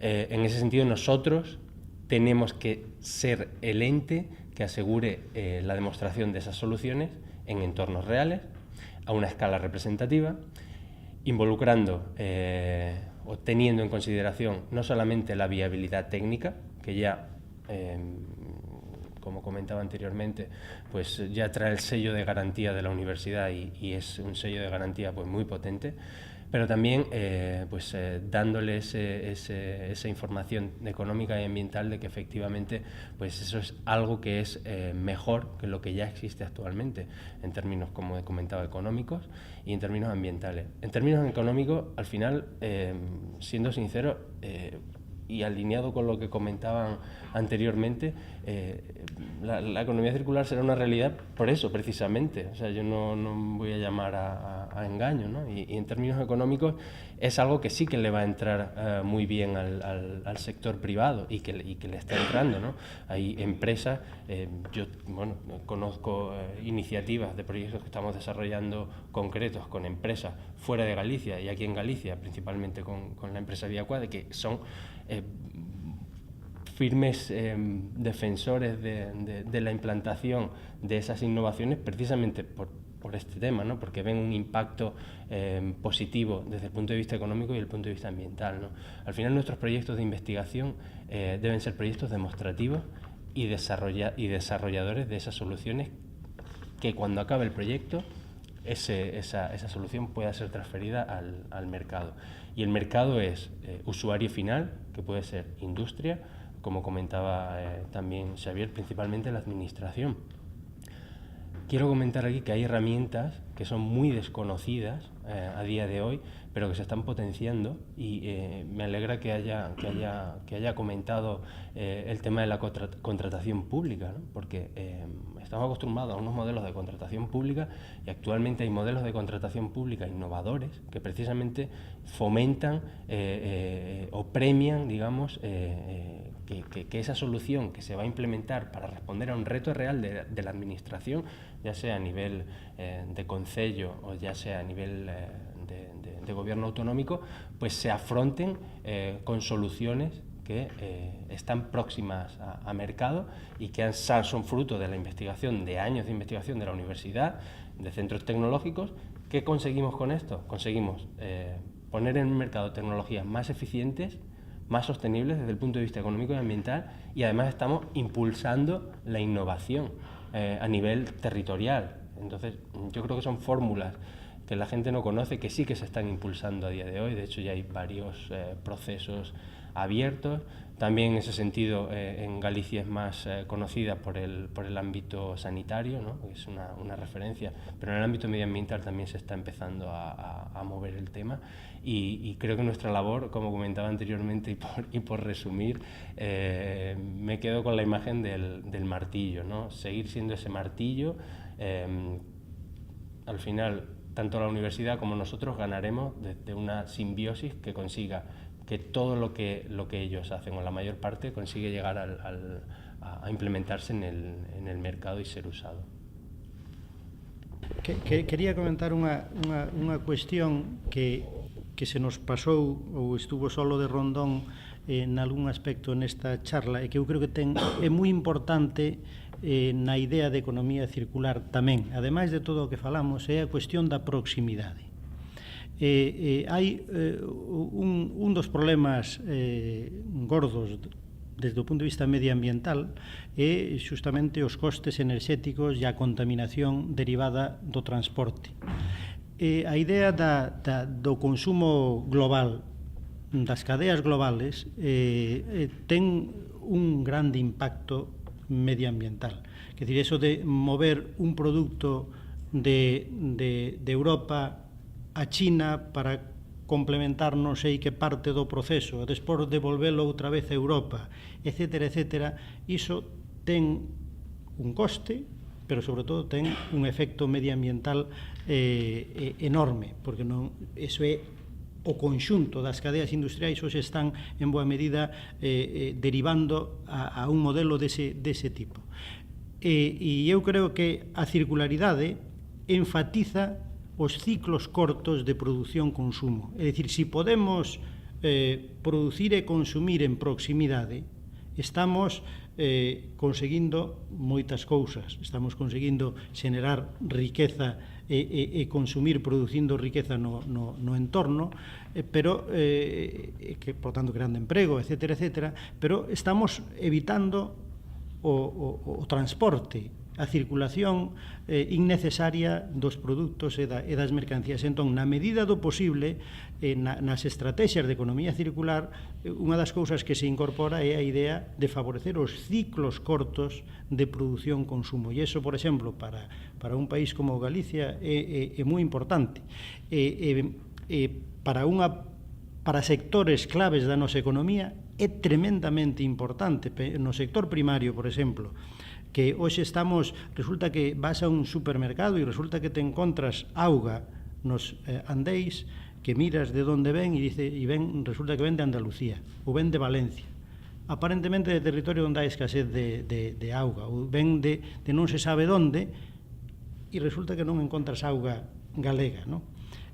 Pero vas aos produtos alimenticios e pasa 3/4 do mesmo, non? E resulta que os produtores de horta, os produtores de diferentes produtos alimenticios do país teñen dificultade para colocar os seus produtos. Por qué? Porque as cadeas de distribución son cadeas globais ou son cadeas de empresas que funcionan a escala europea ou a escala española e teñen sistemas de compra centralizado e, polo tanto, compran a grandes proveedores, co cual estamos consumindo alimentos que veñen de non se sabe cantos kilómetros, que se transporta, que ten, polo tanto, unha pegada ecolóxica brutal ese transporte, e estamos ao mesmo tempo provocando que queden abandonadas e, polo tanto, con un problema ecolóxico, pois partes das nosas terras, porque non hai produción, porque non hai forma de colocar a súa produción no mercado, e estamos perdendo empregos, etcétera.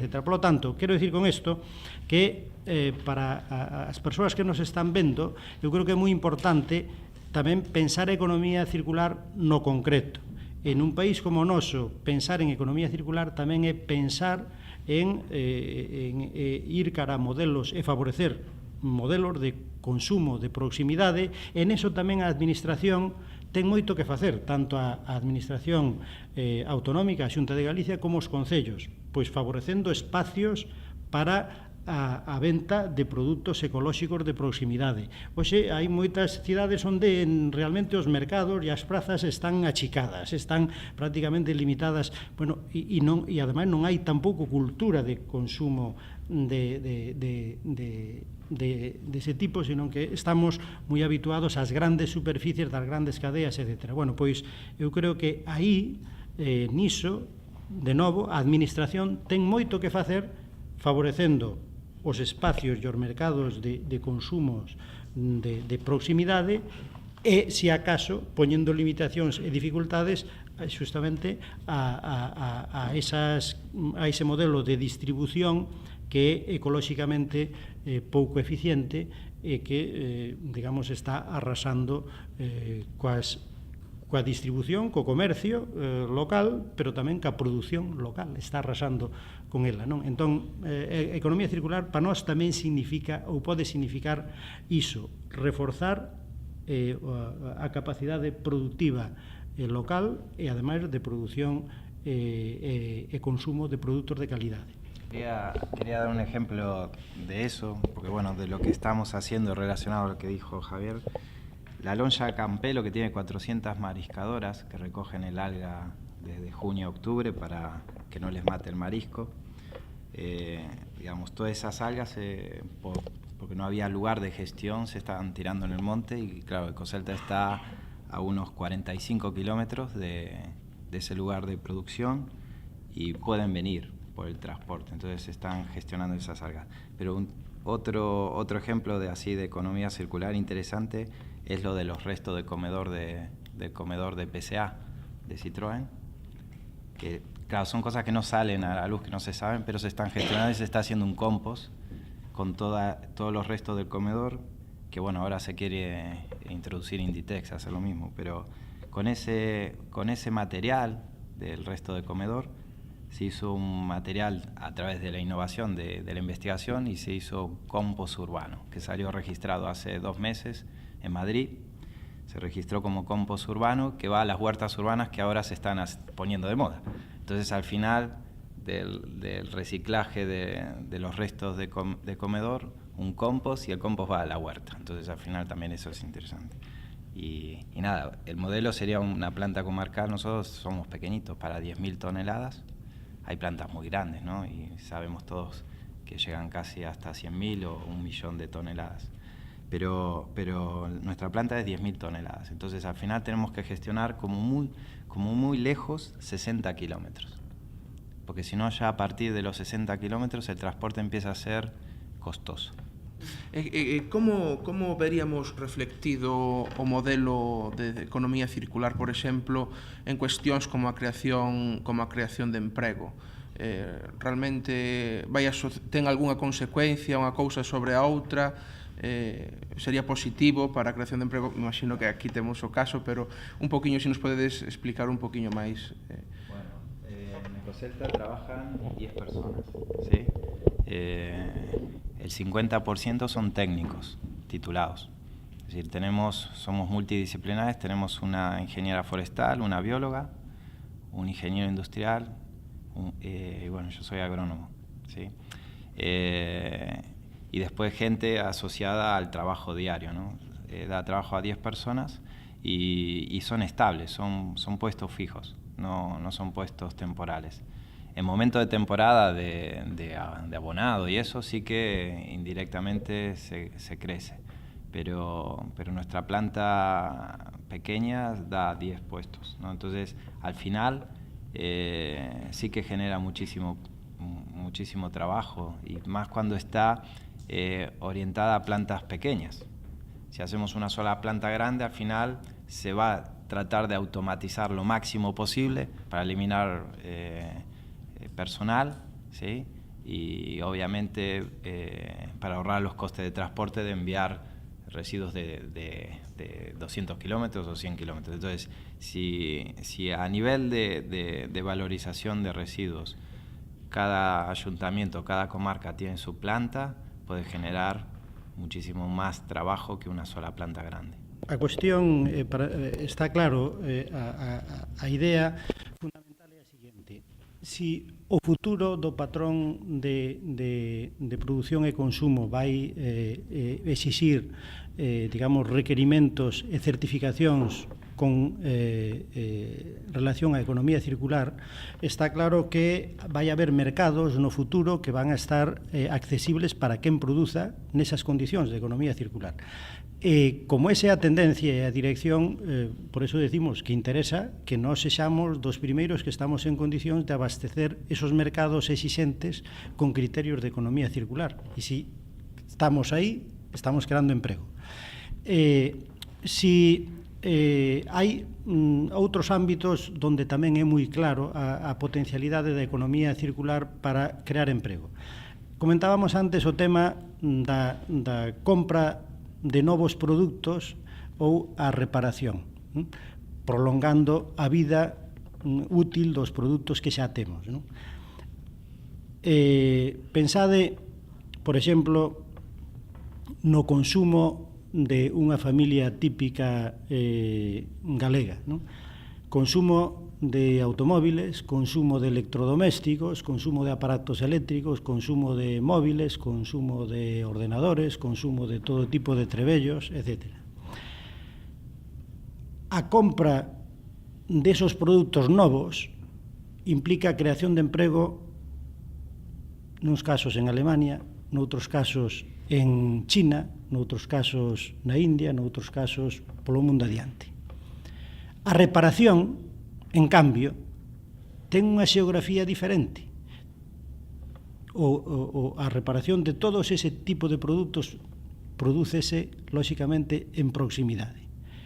Si en vez de comprar produtos novos e tirar, digamos, os que aínda podían ter unha vida, o que facemos é reparalos, o que estaríamos é creando emprego a nivel local.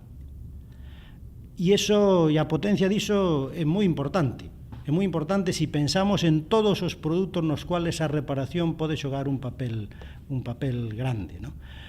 E, polo tanto, eso son dúas vías de creación de emprego. Hai outras vías que é creación de bens e servicios novos. Ao redor da economía circular hai novos bens de equipo, hai novas máquinas, hai moitos produtos innovadores que salen de empresas innovadoras, hai servizos para a economía circular, hai aplicacións informáticas, hai de todo.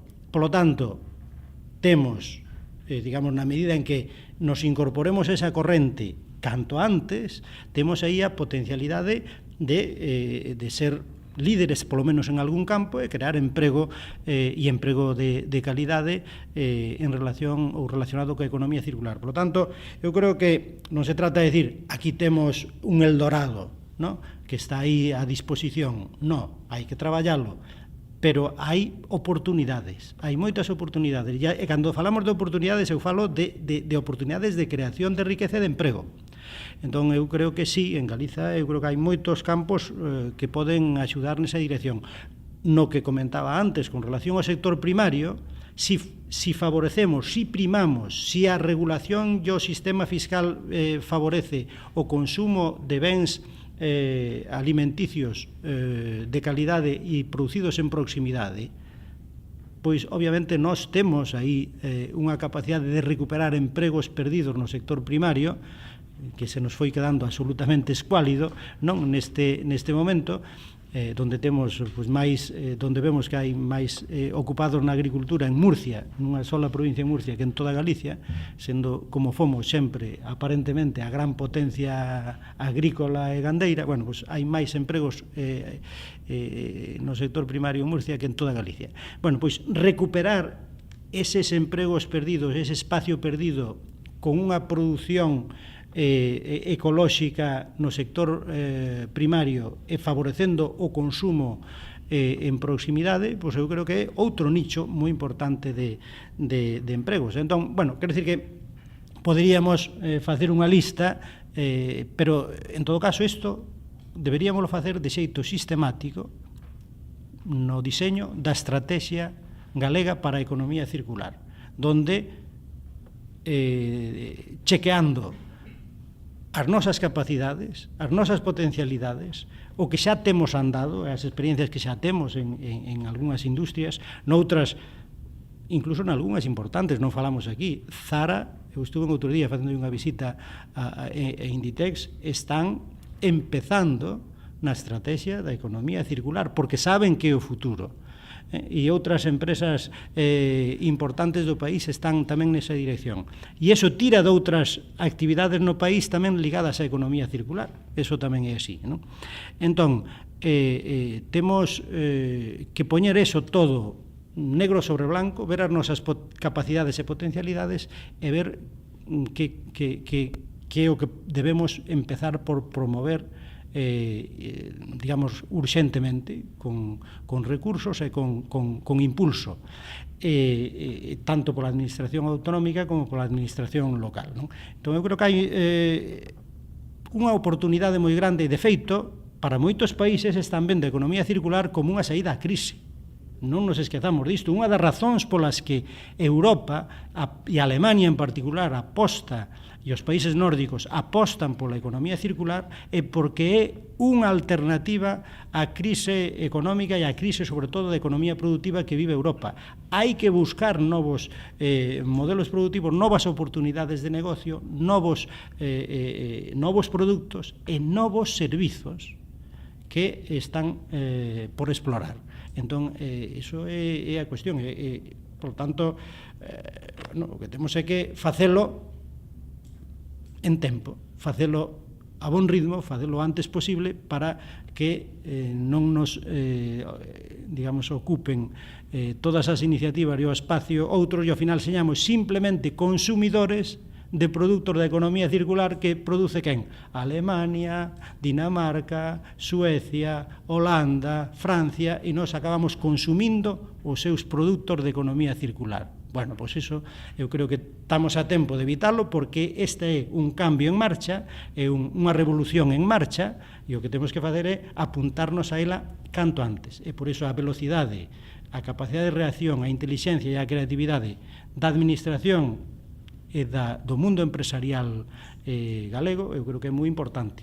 Vemos que as empresas comenzan a sumarse a este tren, non? A sumar forzas no tren da economía circular. Sin embargo, existe o compromiso claro das administracións tan necesario, non? Do sector público que é tan necesario para que isto sexa unha realidade pronto, porque falase moito, estáse falando moito do tema, pero realmente empezouse a facer. As administracións deron os seus primeiros pasos para implementar este modelo de economía circular. A ver, dúas cousas. A eso que acabas de decir, intentaba antes comentar no tema galego. Conscientes son, non hai dúbida. Ademais, ve os discursos, sigue a prensa consciente. Pero era o que antes decía, hai que pasar do estado magmático ao estado consolidado, por si non damos. Ora, eu creo que son conscientes, porque ademais eu quería engadir unha cousa máis ao que dixo Xavier Combre. Eu estou convencido de que o punto de inflexión nos empregos vai ser a economía circular. É dicir, se non poñemos economía circular, podemos ter ao mellor unha pequena curva, unha pequena recta de aumento de emprego do 1-2%, e logo se nos ven outra crise así un pouco tal, volvemos a baixar, pero un punto de inflexión, o que significa de repente un cambio, eu estou convencido que hai. E sobre todo hai outro, e por eso que decías esta palabra, que é innovación e ecodiseño, porque non a dixemos aquí no da economía circular, e como nos oigan os especialistas e que non puxemos a palabra ecodiseño, pois nos poden salir aquí rapidamente a gorrear. E o emprego, en moitos casos na economía circular, é personal cualificado. E isto que nos fai ser competitivos frente a outros países que no tema da man de obra son capaces de competirnos, pero en ese seguramente non. É dicir, innovación, ecodeseño, economía circular axuda por aí. E isto eu creo que nos vai a dar, é dicir, xunto proximidade con alta cualificación, eu creo que isto é importante. E cando digo cualificación, que todo o mundo me entenda que no sector primario tamén necesitamos técnicos cualificados, que é moi importante, porque isto que fai aumenta nas nosas viñas, na nosa horta, rapidamente somos moito máis productivos. O digo porque moitas veces cando falamos de técnico cualificado nos vamos a palabras sempre enxeñeiro, non é só eso, por eso me gusta a palabra técnico cualificado, é dicir, aquel que sabe sobre un tema o domina e por tanto pode aportar máis que unha repetición e man de obra bruta, para entendernos rapidamente. No das administracións que sinalabas, conscientes, sí. A situación, desde o punto de vista do meu coñecemento en España, é que hai dúas axendas en marcha, existen, e que logo hai algunhas comunidades que están no momento de explorar e facela. Nos onde estamos? Nese segundo pelotón. Non estamos no primer pelotón, pois non hai. Canto antes estemos no primer pelotón, mellor nos vai a ir. E eu creo que isto po emprego é tal. E, por exemplo, o que se dice Cetacua pode ser un exemplo de por que a economía circular, creación de empregos e además cualificados, non? O sea, que aí xa máis podedes falar vos. E concepto outro exemplo, el dixo, me dixo, 10 empregados e me nombrou 5 de alta cualificación, o 50% me nomeaches, así facendo os números rápidos, non? Yo, por aportar simplemente la visión desde el punto de vista de la I+D+I, a nivel europeo creo que no hay debate. O sea, claramente todas las agendas de financiación pública están orientadas, pero con convocatorias específicas que se llaman economía circular, y luego el apellido, medio ambiente, residuo, agua y lo que venga detrás, pero siempre llevan el CIRC. Y a nivel autonómico, como comentaba Sindo, bueno, creo que se puso un marco muy adecuado, que es la estrategia de especialización inteligente, que va del año 2014 hasta 2020. Me consta que ya a nivel europeo se está pensando en el próximo programa marco y me da la sensación de que va a ir muy orientado en exclusiva en este tema. Por tanto, a nivel regional también se trasladará.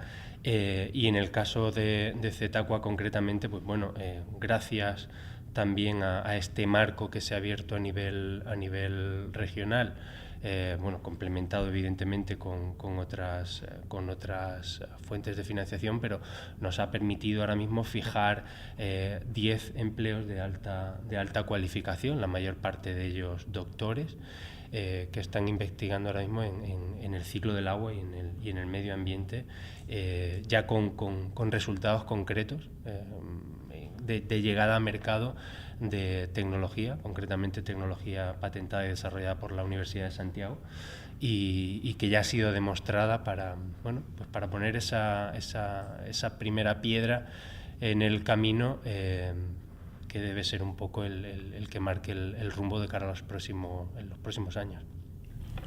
Tenemos que ir terminando. Sí. Quería preguntarle antes de terminar a Sergio, pese a todas las trabas, a todos los problemas, hace 14 años dijiste, ¿no?, de montaste Coselta, ¿volverías a repetir? Estoy súper contento de lo que estoy haciendo. Para mí no es trabajo, para mí disfruto mucho de Coselta, y creo que después de tanto tiempo puedo decir que recién ahora encontramos el camino donde podemos llegar a crecer, porque combinamos todos estos temas, y Sindo dijo algo del empleo cualificado. Creo que rompimos un mito, porque fue este año justamente, y es lo que me ayudó a mí a mantenerme, porque yo no podía hacer todo. Como emprendedor no se puede hacer todo. Si soy ingeniero y me gusta el campo, es que me gusta más eso que estar yendo a hacer la declaración del IVA o y estar siempre vinculado a todo, el emprendedor. Inclusive si te llama la compañía telefónica, quiero hablar con el administrador. Al final tenemos que estar en todos lados. Entonces, armar un buen equipo, delegar cosas, ha sido un buen paso. Se hizo finales del año pasado. Los técnicos que tienen en Ecocelta trabajan en el trabajo desde el inicio hasta el final. Es decir, no tenemos departamento comercial, somos los técnicos que salimos a la calle, gestionamos nosotros, saben usar la pala, la carretilla. Es decir, los técnicos de ahora fueron becarios de Ecocelta. Nosotros aprovechamos, estamos con las 3 universidades, nos mandan becarios, y a los que demuestran ganas, interés y se implican en el momento de prácticas, porque tienen 1 o 2 meses de prácticas, le damos la oportunidad. Y claro, el año pasado crecimos en 4 técnicos, entonces vinieron los de prácticas y se quedaron. Y ellos mismos sabían que tenían que tener conocimientos en el trabajo, entonces, bueno, usaban la carretilla, otros en el envasado, y al final formamos un grupo en el cual los técnicos forman parte de la producción, una cosa extraña, y de la parte de la administración y de la parte comercial. Entonces, ¿qué hicimos? Como la empresa no tenemos fondos públicos que nos mantienen todos los años, tenemos que ser viables por nuestros propios productos y servicios. Eso es fundamental. Y nuestro primer producto son los abonos ecológicos que produce Ecocelta desde hace 10 años. Y entonces dijimos, bueno, para mantener todo este equipo fantástico de técnicos tenemos que llegar a este número. Si no llegamos a este número, morimos. Entonces está implicado hasta el transportista en llegar a ese número. Es decir, no lo sabe solamente el administrador, lo sabe todo. Y me lo pregunta la misma gente, ¿cómo vamos? Todas las semanas, ¿cómo vamos? Y entonces sale una venta, todos felices. Entonces formamos un equipo en el cual probablemente llegamos al número bien, y tenemos 16 proyectos, gracias a las convocatorias estas que hay a nivel europeo y autonómicas.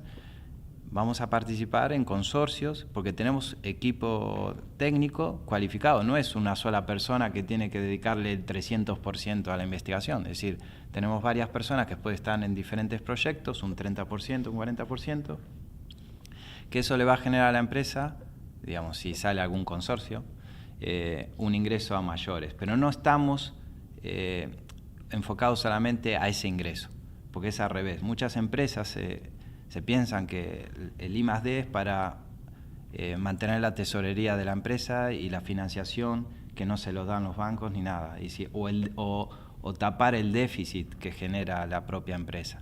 Si nosotros cambiamos ese chip y queremos ser viables con el propio producto, y si obtenemos beneficios a través de la investigación en consorcios o solos mismos, pues bienvenido sea. Y podemos mantener esos puestos cualificados, ¿no? Pero creo que los chicos que están saliendo de la universidad están cambiando un poco también su mentalidad, se vuelcan más al trabajo diario de la empresa, y si tienen que cogerla para barrer, barren, limpian y no se les caen las manos para hacerlo. Es el ejemplo. Algo que añadir? Algo más? Simplemente unha cuestión, e é que dado que a economía circular ten que ser unha aposta de futuro, eu creo que é moi importante digamos que haxa unha estrategia de país, que haxa unha estrategia a nivel local e que haxa unha vontade de poñer en común digamos as diferentes iniciativas que se están realizando no marco da economía circular. Eu creo que eso, hoxe en Galicia hai algunhas experiencias interesantes, hai outras que están en marcha, que están nacendo, e eu creo que unha forma de fomentar esa creatividade cara á economía circular é que haxa foros, ámbitos de intercambio de ideas, experiencias, etc. Entón, nese sentido, eu creo que o papel dos medios de comunicación e das diferentes organizacións da vida social e empresarial, eu creo que son tamén moi importantes, ademais do papel clave que ten que desempeñar as administracións, non? a todos os niveles. E a universidade tamén, eu creo que estou de acordo co que comentaba antes Sindo, que hoxe, digamos, na universidade hai áreas, hai facultades ou escolas, hai grupos de investigación que están moi involucrados na investigación producindo resultados para a economía circular, como é o caso do grupo de Sindo, e na facultade na Escola de Enxeñería pois hai un grupo numeroso de investigadores que están traballando nesa dirección, pero eu creo que as universidades tamén teñen que facer unha certa labor de interiorización do que é formar e investigar para o modelo de economía circular, porque eso implica algúns cambios importantes, ao mellor incluso nos propios programas de estudio de algunhas titulacións, e tamén a hora de priorizar na asignación de recursos humanos e outro tipo de recursos materiales e financeiros, pois para favorecer a capacidade que a nosa universidade, que as nosas universidades teñen que ter para colaborar na I+D e na innovación para a economía circular, non? Hai experiencias que son interesantes e eu creo que compre justamente ser capaces de generalizalas máis, non? Con isto... Bueno, pois eu creo que diseccionamos, non, bastante ben ese concepto de economía circular co que iniciábamos este debate, este foro, así que moitísimas grazas aos catro por acompañarnos e por facer todas estas aportacións. Gracias. Moitas gracias.